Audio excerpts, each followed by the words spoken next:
Diane Mineo joined the Center for Advocacy for the Rights and Interests of the Elderly in 1989 and since 1995 has served as its executive director. CARI is a multi-service advocacy organization founded in 1977, assisting frail older adults and their caregivers, advocating for policy changes and providing training and education to improve their quality of life. We call ourselves CARIE, C-A-R-I-E, because it's a lot easier for people. But it's of course important to understand what our name is because it helps you know what we do.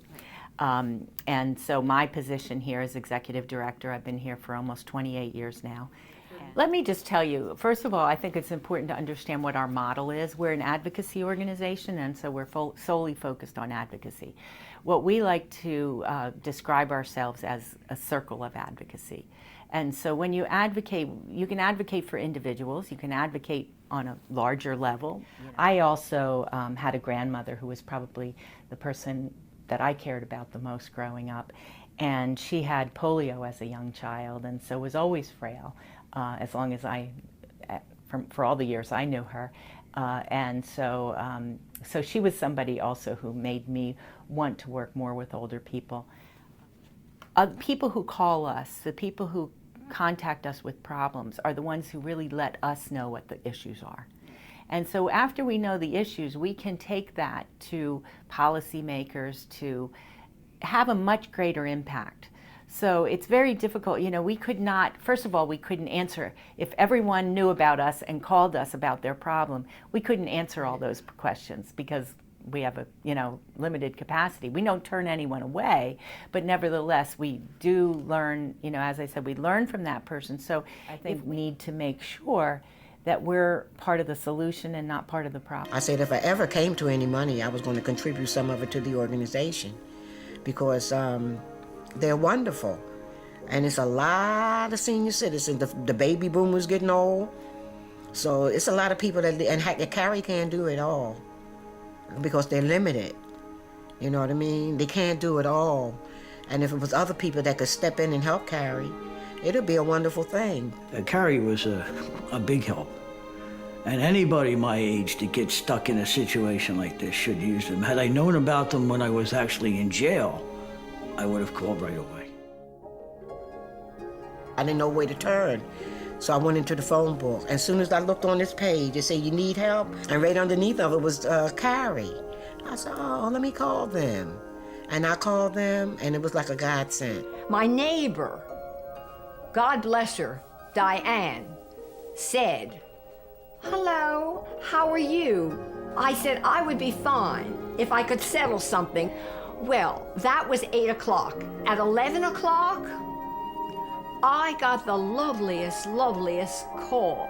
At the preliminary hearing is when I met Mr. McNeil from CARI. And as I was in court for 2 years off and on, CARI is where I went when I had a problem. CARI gave me transportation. They have an office down in the Criminal Justice Center, and so for the whole 2 years, every time I was in court, Mr. McNeil was with me, or I was in the office. But anyway, I felt safe. Well, we're going to educate that person who's calling us, or if somebody who says, my mother just got out, is in the hospital, and they told me she needs a nursing home. We're not going to say, okay, here's 3 nursing homes you can try. We're going to talk to her and make sure that she understands all of her options, not just nursing homes, but the other options that are available to her, and educate her about how to, if it is a nursing home, how to choose that nursing home, and so on. So we take a lot more time. The average time that we spend, and INR generally is a 5-minute call. You call, you say, I need to know where there's nursing homes in my community. They send you a list and it's over. Our calls are like an average of 50 minutes. So we could be taking we could have some of those shorter calls, but we might have calls that last hours and hours and hours because we're following through. October 15th, it started open enrollment for Medicare. So we spend a lot of time, our staff spends a lot of time helping older adults figure out, first of all, if they're new to Medicare, we'll help them choose a plan. If they're not new to Medicare and they're in a Medicare plan, the way that Medicare is set up these days, particularly the Medicare Part D, which is the prescription drug coverage, it can change every year. So they really need to, and that's part of our education for people, is that don't just sit back in open enrollment and let it roll over. You've got to look at it. Similar to the Affordable Care Act, you've got to look at what your plan covers. You've got to make sure that it's still a good option for you. So we talk to people about that, and we do a lot of one-on-one over the telephone, in person. Sometimes we will do three-way calls with the insurance company so that they can hear and we can help advocate for them right on the spot there. So we do a lot. Now, you know, one of our bigger challenges is for the people who haven't yet become eligible for Medicare, because they're elderly too. And so we're working with them around Affordable Care Act and how they can get on the exchange or Medicaid. And so, you know, it's challenging, but we do it.